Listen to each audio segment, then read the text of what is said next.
Hello दोस्तों, नमस्कार। आशा है आप सभी अच्छे होंगे। साथियों, आज हम चर्चा करने वाले हैं करवा चौथ को लेकर। करवा चौथ की चर्चा शुरू करें इससे पहले आप एक छोटा सा काम कर दें।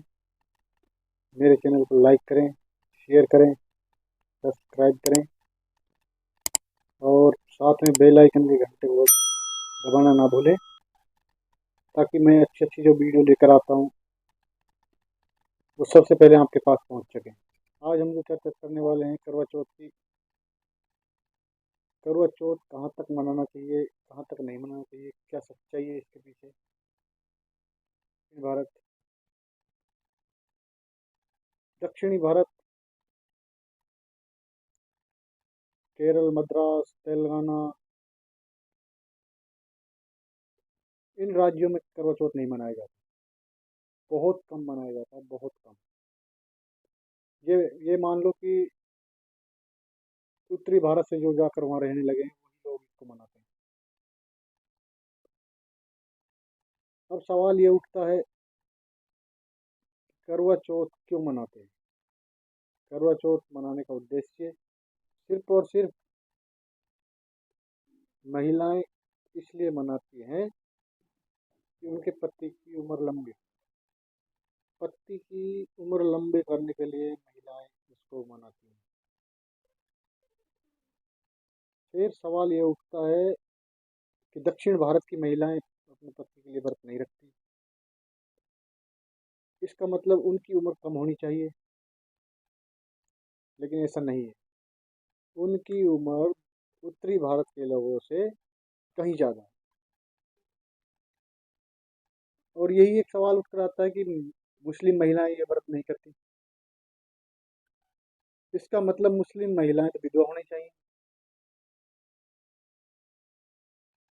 है कि नहीं। किसी भी चीज़ को करने से पहले सोचना अति आवश्यक है। उत्तरी भारत में महिलाएं व्रत करती हैं, सुबह से लेकर चंद चांद निकलने तक महिलाएं भूखी प्यासी रहती हैं। तो एक मजे वाली बात, जब बच्चा छोटा होता है तो वही महिलाएं बच्चे को बोलती है, देखो देखो देखो चंदा मामा, चंदा मामा। तो महिलाओं ने उसको भाई बना लिया। और जैसे ही ये व्रत करती हैं करवा चौथ का, उस दिन उसी चंदा मामा को पति स्वीकार करती है। ये कहाँ तक सही है, कहाँ तक गलत है। एक तरफ हम चंदा को भाई बना रहे हैं, एक तरफ उसी चंदा को पति बना रहे हैं। ये कल्चर कतई सही नहीं है। इसलिए वैज्ञानिक दृष्टिकोण से देखना बहुत जरूरी है। इसका कहीं भी कोई लॉजिक नहीं है इससे कि भाई रिचार्ज कराओ, पति का रिचार्ज हर वर्ष अपने पति का रिचार्ज करो। ये महिलाएं करती हैं, ऐसा नहीं होना चाहिए। इसका इससे कोई लेना देना नहीं। व्रत का सिर्फ और सिर्फ उद्देश्य होता है कि हमारे पेट के डाइजेशन को सही करने के लिए व्रत किया जाता है। इसका इनसे कोई महत्व नहीं होता है। साथियों, सही को जानो। जितनी जितनी मेरी माताएं बहनें इस वीडियो को देख रही हैं वो ध्यान दें। पति की सही उम्र सही मायने में कब बढ़ती है, जब तुम पति से प्यार करोगी, पति के सुख दुख में साथ दोगी, पति की बात को मानोगी, तो सही मायने में मुझे लगता है कि पति की उम्र बढ़ेगी। इन व्रत करने से कोई पति की उम्र बढ़ने वाली नहीं है। ये खाली दिखावा है, कुछ नहीं।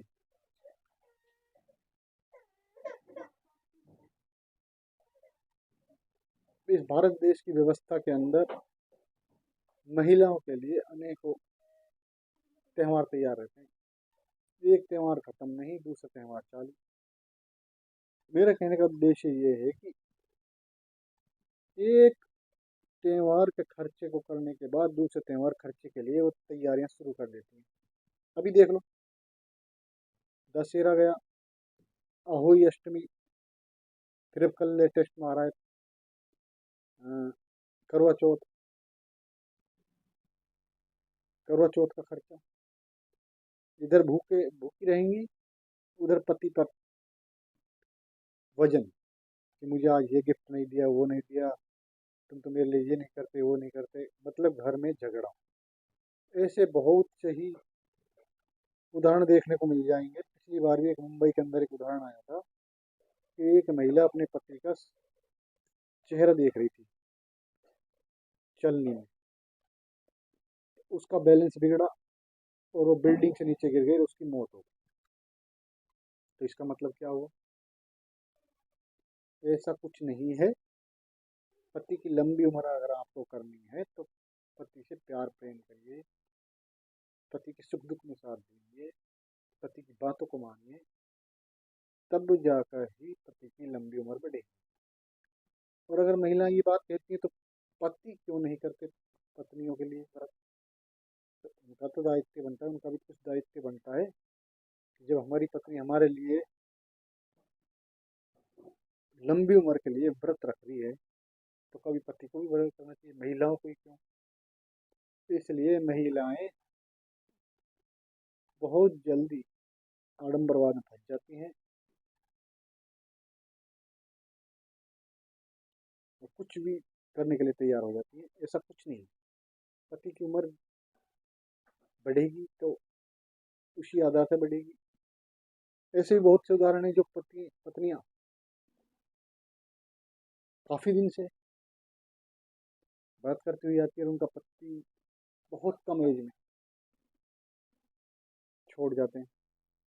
इसका मतलब क्या हुआ कि पत्नी ने सही तरीके से उनकी लंबी उम्र की कामना नहीं की। यही तो हुआ ना तुम्हारे आधार से। और कुछ महिलाएं कहेंगी कि ये बकवास कर रहा हूँ। मैं बकवास नहीं कर रहा हूँ, मैं तुम्हें सच्चाई बता रहा हूँ, वो सच्चाई जो कोई नहीं बता सकता। इसलिए मेरा आपसे निवेदन है, सभी महिलाओं से, माता बहनों से निवेदन है, इस तरह के आडंबरवाद से दूर रहें और अपने पति की सेवा करें, की बात माने, सुख दुख में उनका साथ दें, तो ही अपने पति की उम्र बढ़ सकती है। दोस्तों ने, भाइयों ने, बहनों ने मेरे चैनल को लाइक नहीं किया तो कृपया करके मैं आपसे गुजारिश कर रहा हूँ कि मेरे चैनल को लाइक करें, शेयर करें, सब्सक्राइब करें और साथ में बेल आइकन के घंटे को दबाएं। ऐसी ही वीडियो मैं अंत तक लेकर आता रहूँगा, आपके दिमाग की बत्ती को खोलता रहूँगा, आपको सही मायने में इंसानी जीवन क्या कर्तव्य, उस कर्तव्य को बताता रहूँगा। और इन त्योहारों के जो अब मेरे जो पाठ चल रहे हैं, इनको ख़त्म होने के बाद मैं भारत के इतिहास को स्टार्ट करूँगा। काफ़ी लंबा चलने वाला है। सभी भाइयों ने नमस्कार, जय भीम, नमस्कार। तो आज ही तय कर लें कि अपनी पत्नी को भूखा रखना है, रिचार्ज करवाना है या नहीं करवाना है। इससे कुछ नहीं होने वाला, हम कोई रिचार्ज नहीं